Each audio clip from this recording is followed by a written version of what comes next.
एक पिता की दो बेटी थी।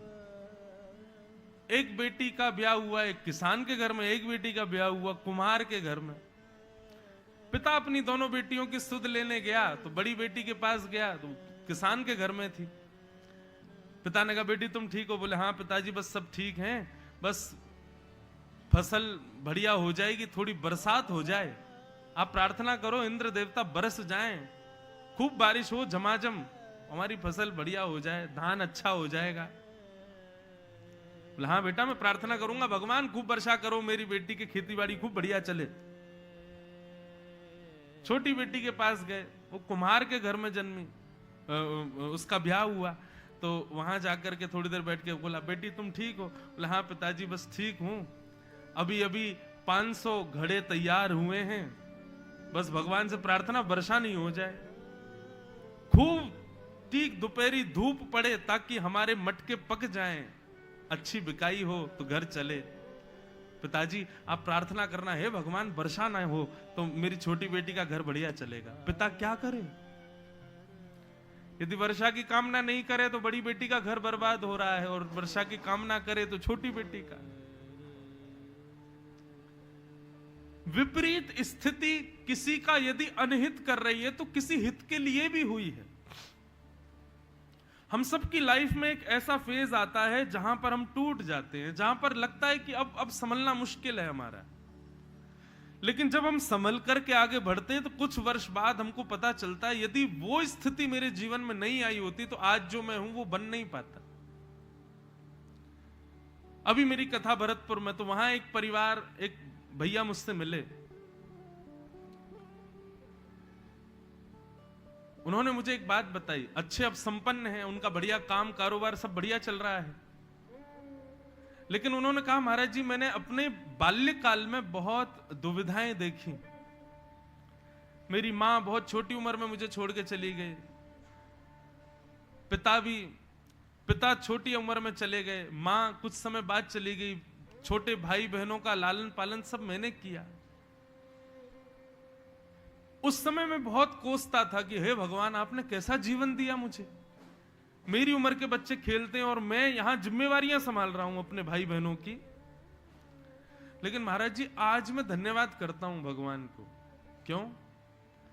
क्योंकि यदि मैंने वो बचपन में नहीं सहा होता तो आज मैं जो बन गया हूं वो कभी नहीं बन पाता। और ये केवल एक व्यक्ति का जीवन नहीं, हम सबका जीवन ऐसा ही है। विपरीत स्थिति सिखाने के लिए आती है जीवन में।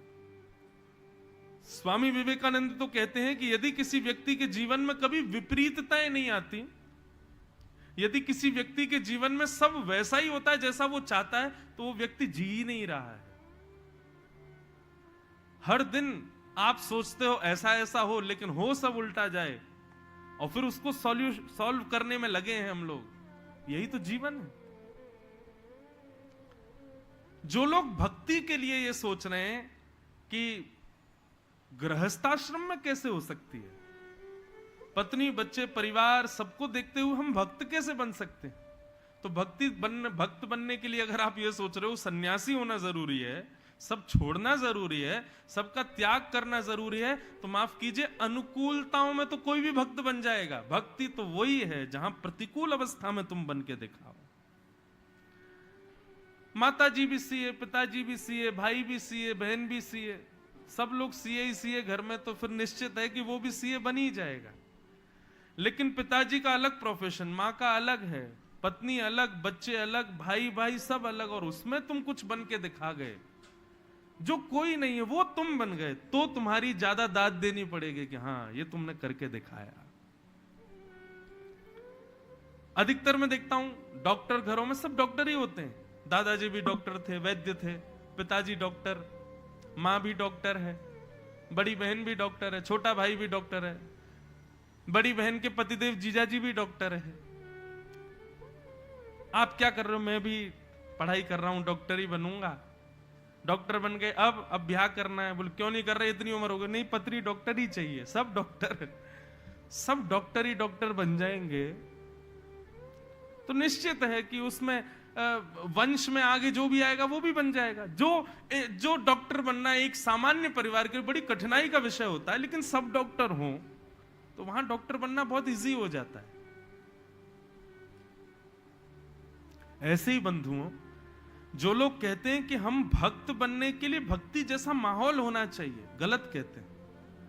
माहौल में तो सब बन जाते हैं, बन के तो तब दिखाओ जब माहौल ना हो और आप भक्त बनो। राक्षस कुल में जन्म लिया प्रहलाद ने, भगवान खंबे से नृसिंह बन के प्रकट हो गए प्रहलाद के लिए। क्यों? क्योंकि विपरीत स्थिति है, प्रतिकूलताएं हैं।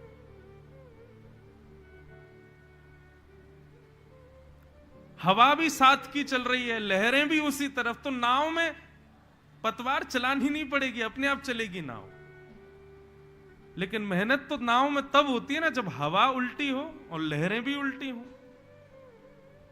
तब केवट को जोर लगाना पड़ता है नाव को आगे पहुंचाने के लिए। और ऐसी विपरीत स्थिति में जब वो नाव निकालता है तो नाव में बैठे हुए लोग उसको धन्यवाद कहते हैं।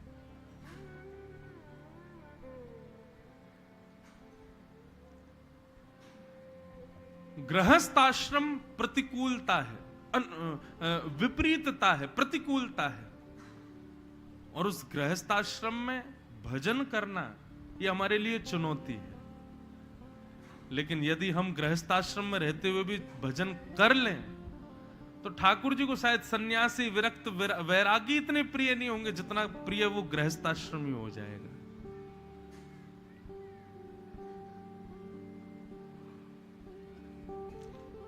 सौनकादि ऋषियों ने इसीलिए प्रश्न किया, महाराज इस संसार में सब प्रतिकूल